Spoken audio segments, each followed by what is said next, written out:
안녕하세요. 카고프레스가 전해드리는 8월 9일 기준 주간 국제 물류 뉴스 브리프입니다.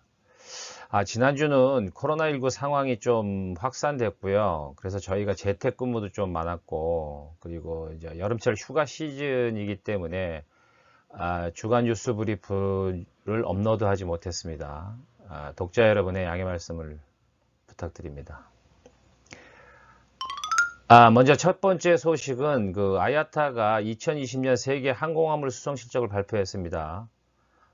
매년 전년도 항공사들이 얼마를 벌었나 이거를 발표하는 실적인데요. 우리가 흔히 WAS라고 하죠. World Air Transportation Statistics라고 얘기하는 2021 기준, 즉 2020년도 항공사들의 항공화물 실적 발표를 한 겁니다. 이번 2020년 25위까지 화물 실적은 상위 그룹 순위 변동은 그리 크지 않았지만요. 실적에서는 명암이 조금 갈라졌습니다. 보시는 표와 같이 상위 1위부터 한 10위까지는 큰 변동이 없어요. 다만 한 가지 FTK 기준으로 실적에 플러스된 회사가 있고 항공사가 있고 마이너스가 된 항공사가 있죠. 대표적으로는 페덱스나 UPS는 당연히 전자상거래 물량 때문에 전년 대비 증가세를 보였고요. 에미레이트나 캐세이 퍼시픽은 마이너스 20% 이상의 감소세를 보였습니다. 다행인 것은 저희 대한항공이 9.3 국적항공사인 대한항공이 9.3%의 실적 상승을 기록했다는 점입니다. 물론 그럼에도 불구하고 작년에서 6위에서 한 5위 정도에서 큰 변동이 없었던 것은 조금 안타까운 일이라고 할 수 있겠습니다. 다만 주목할 것은 상위 25위의 항공사들이 매년 발표됩니다만 큰 변동이 없어요. 그런데 코로나19의 영향인지 새로 19위에 에바 항공이 진입했고요. 22위로는 에티오피아 에어라인이 진입했습니다. 그리고 마지막으로 25위에는 실크웨이 웨스트 에어라인이 25위 상위 그룹에 첫 진입했다는 것이 주목된다고 볼 수 있습니다. 우리나라 국적항공사가 세계 5위라고 말씀드렸는데 이거는 CTK 즉 카고톤 킬로미터 기준이고요. 우리가 일반적으로 사용하는 FT 기준으로는 프레이트 톤 킬로미터 기준으로는 국제선 6위에 랭크됐다는 점 알려드리면서 자세한 내용은 본지 웹사이트 기사를 참고하시기 바랍니다.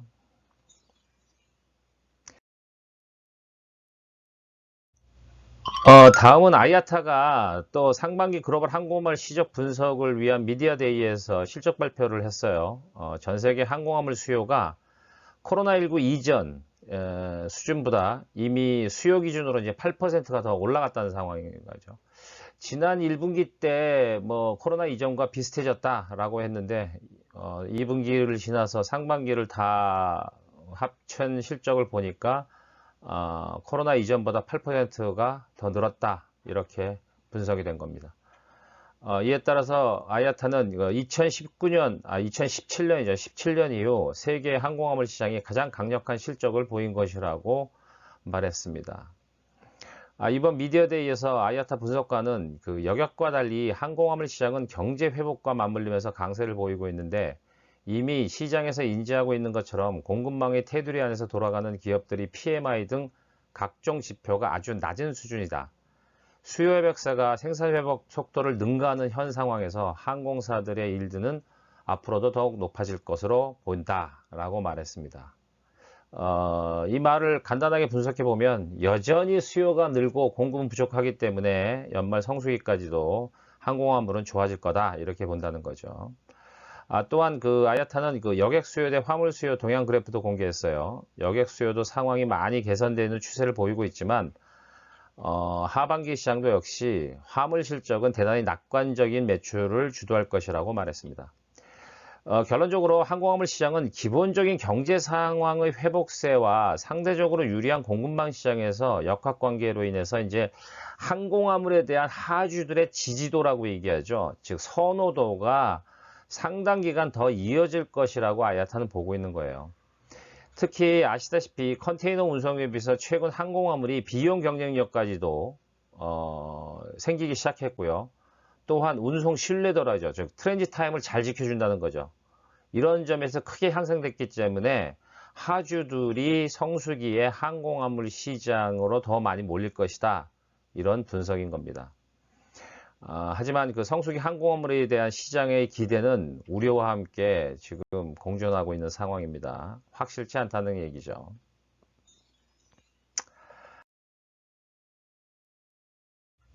뭐 항공화물 얘기가 나왔으니까 운임동향 뉴스도 하나 전해드릴게요.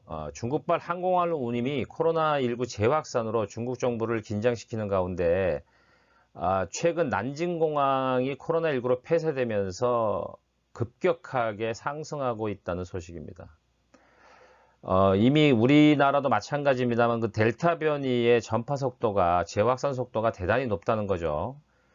그래서 최근에 그 난징공항에서의 화물 작업자가 코로나19에 감염이 됐다는 거예요.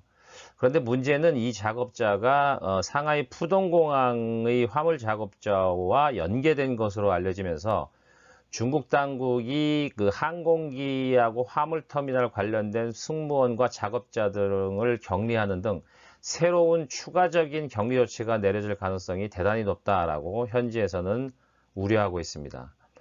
만일 중국이 좀 지금보다 더 강력한 그 이른바 그 거리두기 조치를 내려줄 경우 항공화물의 공급은 즉각적인 타격을 보일 거예요. 특히 중국 시장이니까요. 장수성 난직은 아직 완전히 도시 봉쇄까지는 가고 있지 않다고 해요. 그런데 현지 포더들이 알려온 바에 따르면 이미 벌써부터 중국 성 간에 이동 제한이 시행되고 있고 일부 트러킹 서비스를 포함한 물류 공급망이 차질을 빚고 있다고 전하고 있습니다. 관련해서 항공사 관계자들도 일부 여객편 항공기 운항이 절반이나 줄어들었다. 화물 공급 감소는 불가피한 상황이고 항공화물 운임은 즉시 반응하고 있으며 매일 운임이 올라갈 수밖에 없는 상황이다 라고 공개적으로 말하고 있습니다. 뭐 이에 따라서 뭐 에피소드일 수 있겠습니다만 현지 시장 관계자의 말에 따르면 지난주죠. 그러니까 7월 말이 됩니다. 상해발 로스앤젤레스나 미국 시카고 뉴욕까지 가는 운임이 키로당 9달러부터 시작해가지고 최근에는 11달러, 뭐 일부 아이템의 경우 12달러까지 호가하고 있다. 큰일이다 라고 말했다는 것입니다. 결국 시장에서는 이제 곧 성수기가 시작되는 현 시점에서 미국 시장은 할로윈이 있죠. 추수감사절이 있습니다. 그리고 크리스마스, 우리가 연말 성수기라고 얘기하는 운임이 뭐 올라갈 것을 예상했습니다만 너무 빨리 단계적으로 성수기까지 계속 올라갈 것으로 보고 있는 것입니다. 걱정입니다.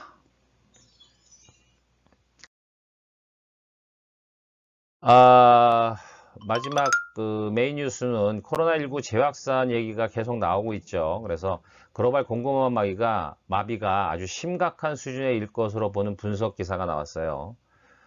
일단 그 베트남하고 중국 남부 지역에 소재한 글로벌 기업들이 공장 가동을 멈췄어요. 우리가 얘기하는 소위 말하는 락다운이 계속 나타나고 있다는 거죠. 특히 이제 세계 의류 주력 공장이라고 볼 수 있는 베트남이죠. 뭐 인도도 있습니다만 가먼트 완제품은 베트남이 강세를 보이고 있는데 여기에서 섬유 의류 공장의 약 3분의 1은 이미 폐쇄됐다는 소식이 전해지고 있습니다. 뿐만 아니라 삼성과 폭스콘을 포함한 전자회사들도 베트남 전역에서 시행되는 봉쇄령으로 인해서 생산에 많은 어려움을 겪고 있는 것으로 알려졌습니다. 전에 잠깐 말씀드린 대로 공장에 아예 숙식을 해결하게 해주는 그런 그 공장들이 늘고 있지만 생산력 저하는 막을 수 없는 것 같습니다. 뭐 또한 중국 상황도 비슷합니다. 앞서 말씀드린 것처럼 중국도 코로나19 때문에 공항 폐쇄까지 가는 등 복잡한 상황인데요. 일본의 도요타와 혼다의 경우 현재 광둥성과 우한에 있는 공장을 이미 폐쇄했다고는 소식이고요. 도요타는 태국 공장이 부품 부족이 시달려서 결국 7월에 세계 공장의 생산을 중단하고 여전히 이어지고 있습니다.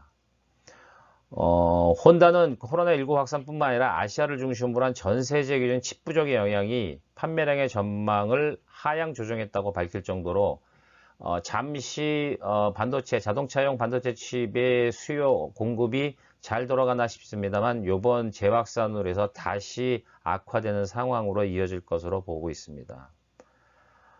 뭐 올해 대부분 자동차 제조업계는 이 반도체 칩 때문에 난립니다. 또 판매량은 늘어나는데 그런 상황에서 이번 그 델타 변이에 따른 재확산은 미국의 제너럴 모터스도 지난주 초 여러 개의 북미 공장을 폐쇄할 거라고 공식 발표하기도 했습니다. 심각한 상황이 벌어질 것으로 보입니다. 문제는 이렇게 생산량이 줄어드는 것도 있습니다만 글로벌 생산 거점 시장의 해상 운송 시장이 혼잡하죠. 항구의 대기 선박이 빠르게 늘고 있습니다. 지금 중국과 베트남을 중심으로 관련한 그 자세한 그 국가별 그 지역 혼잡에 대한 소식은 본지 웹사이트 cargopress.co.kr에서 찾아보시기 바랍니다. 아시아 주변 지역의 그 항만 혼잡과 선박 대기 상황에 대해서 실시간 뉴스로 자세히 알려드리고 있습니다.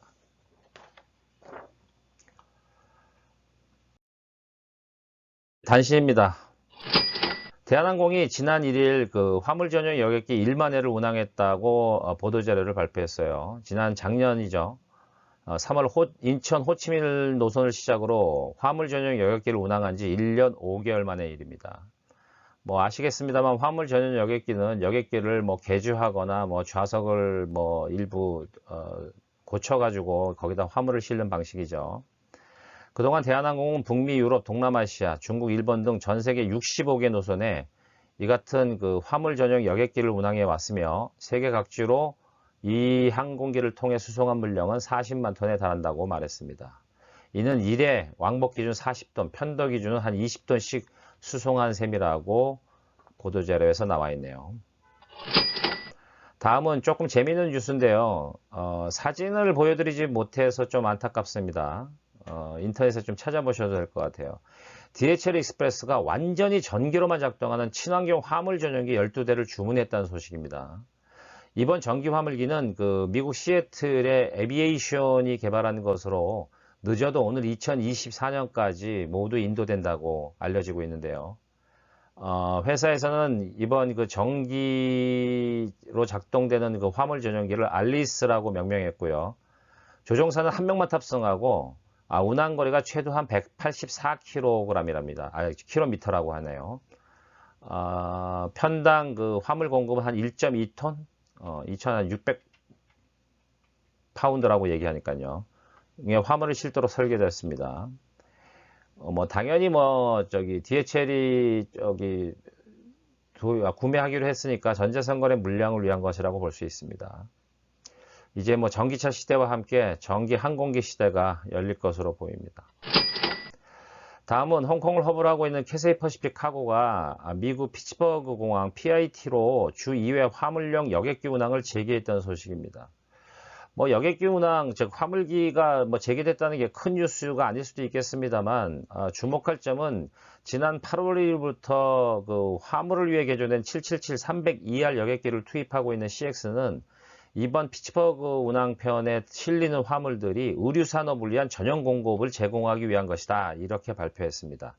즉 가먼트에 관련된 것이 아니라면 실을치 않는다는 얘기죠.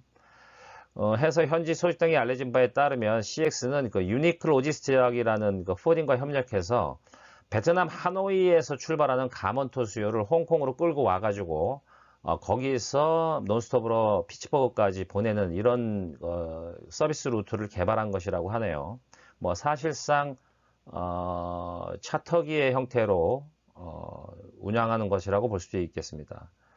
주목할 점은 이 유니크 로지스트가 이 CX만 국한되지 않고 여러 아시아 지역의 항공사들과 지금 현재 물밑 협상을 진행 중인데 연말까지 총 한 120편의 항공기를 운항할 것이라고 얘기가 전해지고 있어요. 뭐 확실치는 않습니다만. 마지막은 화물 전용 항공사 출범에 관련된 소식입니다. 전자상거래 기업으로 잘 알려졌죠. 우리 중국의 JD.com 요즘 빵빵하게 상승 중입니다. 이 JD.com이 지분 투자한 것으로 알려진 그 장쑤성을 기반으로 하는 장쑤 징동 카고 에어라인이 중국 민항 총국인 CAAC로부터 운항 예비 승인을 받았다고 알려졌습니다. 그래서 본격적으로 화물기 서비스는 연말 안에 항공사로 본격 출범할 것이 아니냐라고 기대하고 있습니다. JD.com 모기업이 지분의 75%를 갖고 또 직접 이 새로운 항공사의 경영에도 참여할 것으로 알려지고 있는데요. 이 신생 화물 전용 항공사는 중국 난퉁에 기반을 두고 중국 국내선하고 또는 국제선에 B737-800 화물기를 투입한다는 계획으로 알려졌습니다. 오늘은 여기까지입니다. 폭염과 코로나19 확산에 건강관리 유의하시기 바랍니다. 감사합니다.